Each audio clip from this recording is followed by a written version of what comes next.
everyone, it's Alex coming at you from the garage. That's right, I'm gonna do some work and hopefully get this car back on the road. It's been a long time since I got the white car on the road because I'm waiting for parts. As some of you have followed, I attempted to put a single turbo kit on the car, and after putting the hot side on, I decided not to because after the deleting of the sway bar, the deleting of the windshield washer tank, the relocation of the PCM, and then the subsequent routing of all of the body control lines and fan and like just everything, to me was just not worth hacking up my car just to put a turbo on it that's probably not going to perform that much better than a properly sized supercharger or probably a properly spec'd out supercharger.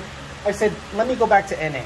Unfortunately, I gave my headers away to a kid in the complex, Tyler, good kid, put him on, he's happy as fuck.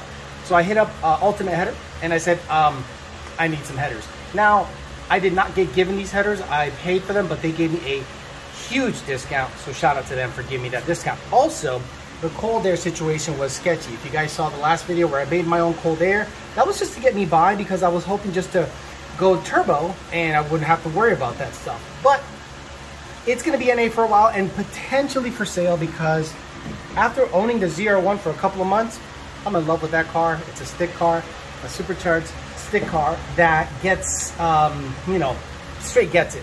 So I'm like, well, it's fulfilling all my stick shift needs. So this car might be on the chopping block. But let me show you what I got going on. So this is a PMAS cold air, but it goes in the fender. It tucks away up in here, I believe, somewhere up in there to grab, you know, better, cooler air, but still have the PMAS 120 housing, which is by far the better one out there. I also have to get myself a degas tank because the other one was given to the kid who bought the turbo kit. Tyler got me a new clamp, and I got the headers over here. Remember how I told you guys the Corvette has a good size trunk area? I'm telling you, I wasn't kidding. So these are the headers right here. Ultimate Headers gave me a killer deal. They also sent me a shirt. They also sent me gaskets, an extension, hardware, and clamps, the whole 9 yards. But the funniest thing of all was this right here. Remember the turbo kit had 3 pages of instructions? Well, let's count together. 1, 2, 3, 4, 5, 6, 7 pages of instructions for headers. Love you guys, I appreciate that very much. And they sent me a nice little note here because they're good people. So one thing I did notice that it seems like they revised was the collector. I was looking at the, they have the typical flanges, which Ultimate Header is known for having. Super, super nice, badass stuff. Great welds, no mandrel bending, basically almost like pie cutting, for lack of a better word. But look at this. It's like they got a cast. It's almost like, maybe I didn't notice the last one, but it looks like this one is made of cast. So in my opinion, this looks like it has been revised, but I'm not 100% sure about that. But enough talking, let's get to work because there's a lot of work ahead of me to get these onto the white car. Something pretty funny, I noticed that it says driver's side, D, and P for passenger. Like who confuses that, you know? But anyway, so I actually implore a lot of you guys actually do work on your cars a little bit, only because at least you'll be familiar with what happens in case you have a job you have to help out in. This one specifically was interesting because I ended up cross-threading that hole. But after using the same exact size stud with a nut on the end of it to push it in a little bit just to grab the original threads, I was able to fix that up. So that's one of those little things that you might help out with if someone is trying to put the stud in like from the top or something like that. I highly encourage you to use the original stud, put the nut back in it, and then bottom it out on that shoulder right there, and then use it to drive it home the rest of the way. If you guys have any issues, I'm going to use as many studs as I can. Obviously these are going to be used to hold the gasket in, and like I said before, you have to replace, you got to take the motor mount out of there.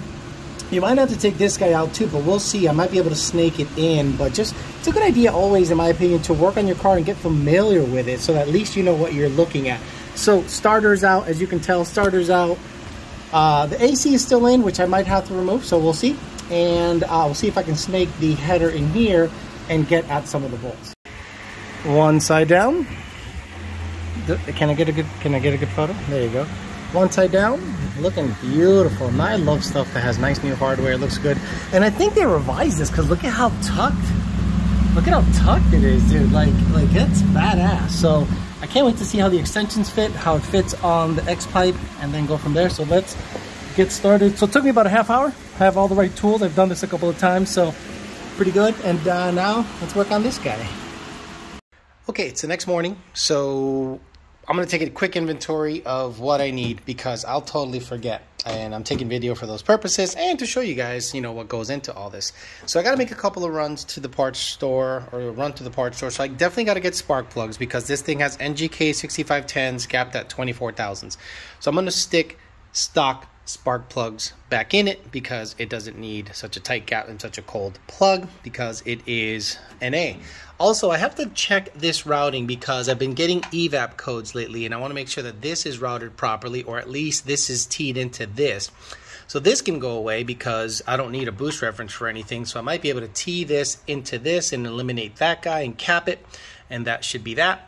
So I also got to figure out what to do about a degas bottle, aka expansion tank, or whatever you want to call it. So I got to figure that out because I don't have the stock one. So got to figure some things out. Got to make a couple of runs. I got to get oil, got to get oil filter, got to get spark plugs, 100%. Then I got to figure out the degas bottle / expansion tank situation.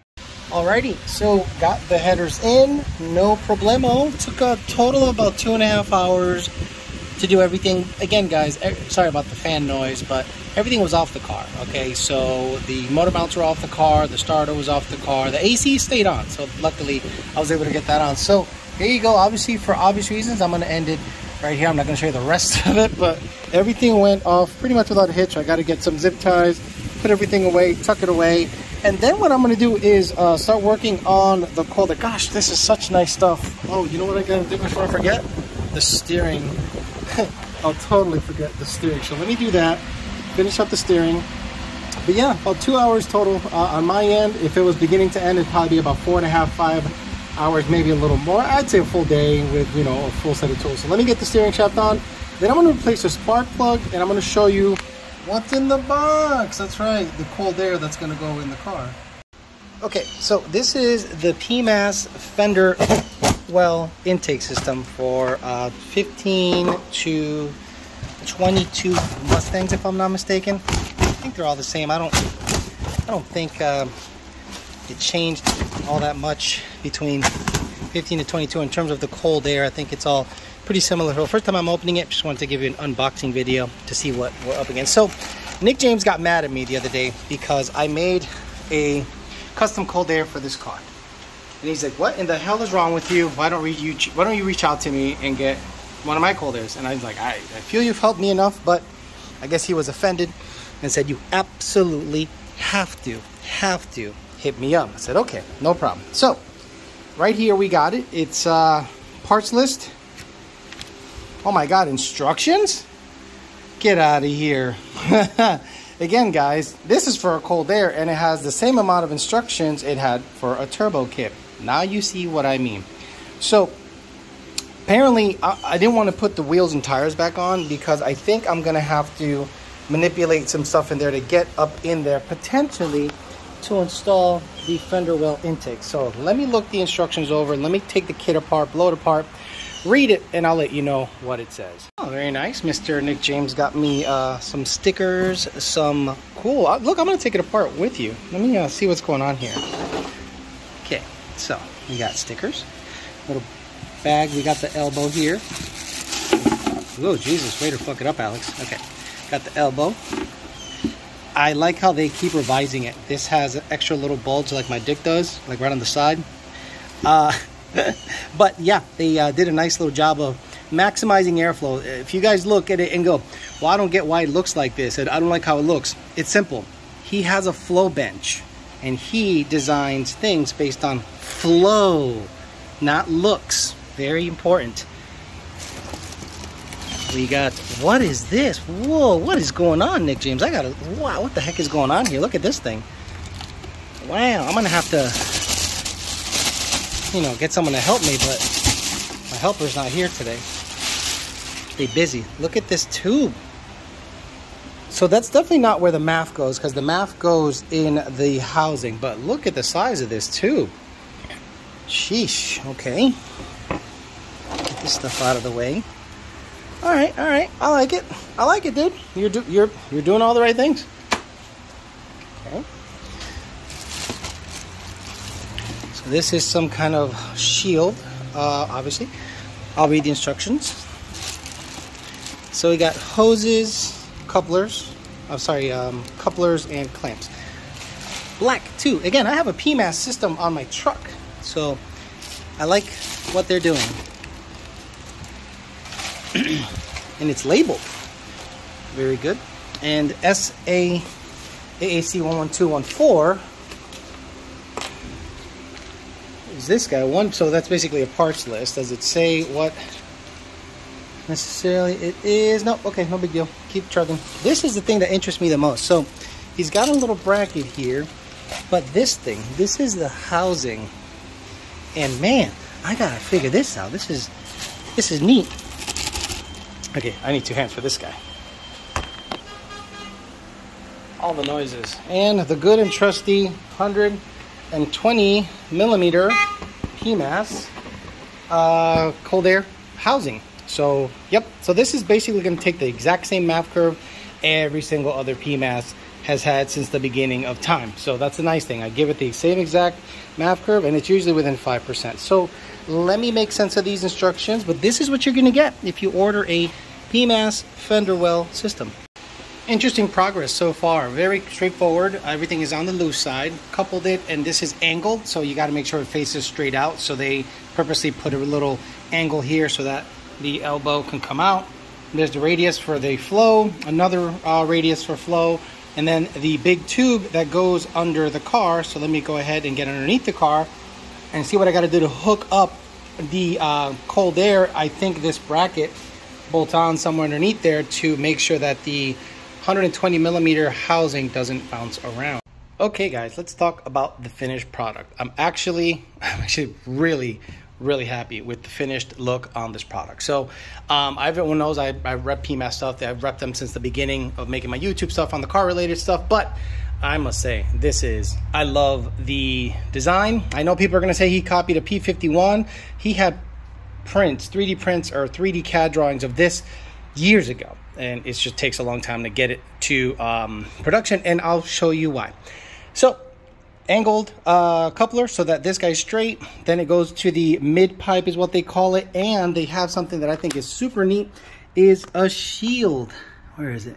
That's right, this guy right here, I have to kind of finagle it to get it in there, but this shield goes in there so that you don't have a big massive hole just kind of going through the car. I might have to move some of these wires to get them out of the way so I can make a nice seal there, but I love the fact that they included a shield in the product. See right here? So, and they include all the stuff to make it go in there. So this shield keeps all the extra turbulent stuff and isolates everything down here. Then let's get down here and get the light down here because it's a little dark. But the underneath, oh no, the light's no good. All right, no big deal. The brackets underneath I thought are pretty neat. Check this out. So the bracket, they give you sandwiches between the filter and the coupler, and you can mount it on some of the factory bolts. I ended up finding this bolt that held the horns on because the horns go somewhere around here. You got to remove them. And what do? They give you a bracket to relocate your horns right here. They thought of this. You can bend it to 90 degrees. You can do whatever you want. So I'll show you the finished product in a bit. But they are able to take this bracket that holds onto the housing. There's the coupler from the mid pipe to the housing.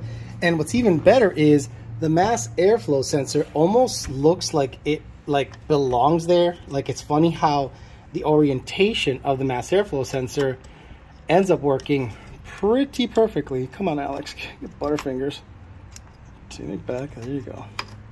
Where is it? Oh, the other way, dumbass. So this guy goes here, you know, just like so, and locks in.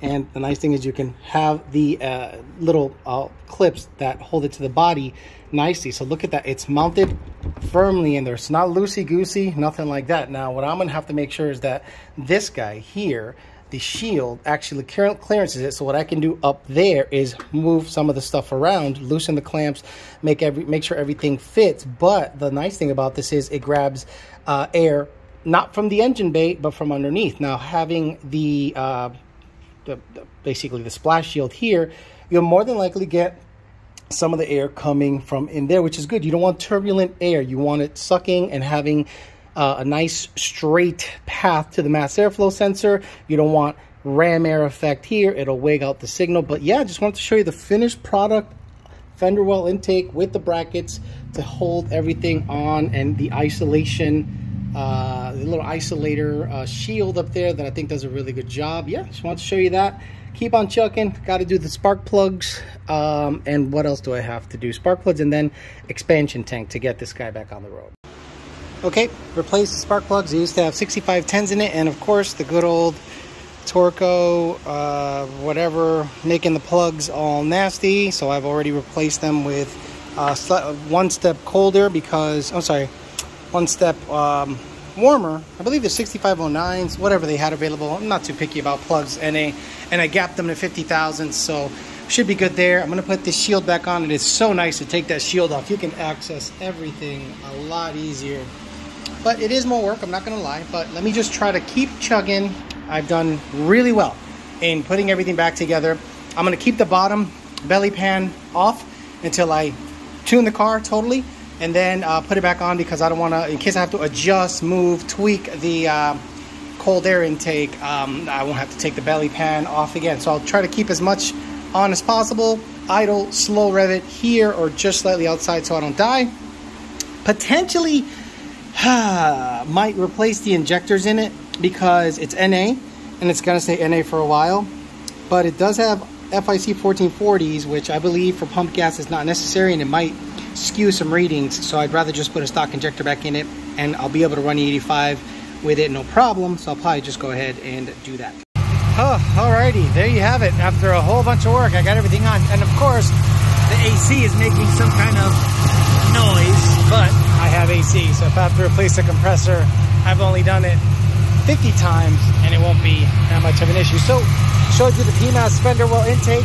I got a little custom situation here for now because I don't have the tabs for the degas bottle, so it's gonna have to be some Summit Racing Canton oil pan until I make something look a little better, or leave it as is because I can actually get in there. Yeah, that sounds worse than it really is, but we'll see what the deal is. We'll see if the air conditioner explodes on me and then I'll have to replace it. But there it is. The car is NA for now. Long tube headers, flex tune, E85 tune, and a new set of long tube headers. So for now, I'm going to do some NA stuff with it and do some testing for Lund Racing. And we're going to go ahead and see if we keep it for a little bit and then eventually put it up for sale. Give it to someone who wants to mess with it. It's got a Ben Calmer Stage 3, good clutch, you know, no IMRC, long tubes, PMAS cold air, ultimate header, free flowing exhaust, MagnaFlow, cap back. Nice little NA setup for somebody. But for now, Lund Racing wants to do a little bit of tweaking on it. And we're going to go ahead and see if we can do some multi-tune, PCM tech, and whatever else comes down the pipe for the car. So I appreciate you guys being patient because, you know, and watching, because half of you guys don't care. But the other, you know, half of you that give a shit and follow along with all the builds and stuff, I really appreciate that you guys are actually watching the channel and watched me attempt to put a turbo kit on, and then the turbo kit did not jive. The kid who bought it put it in, everything went well, so we should be good to go. All right, guys, so stay in touch. I'm gonna do some more videos on the ZR1 and the GT500. The truck's supercharger kit should be coming in about a month, so stay tuned for content on the truck, from 60 to 30 on the GT500, and a tune and maybe a pulley modification to the ZR1 to get it way into the sevens on pump gas. Thanks for listening, guys.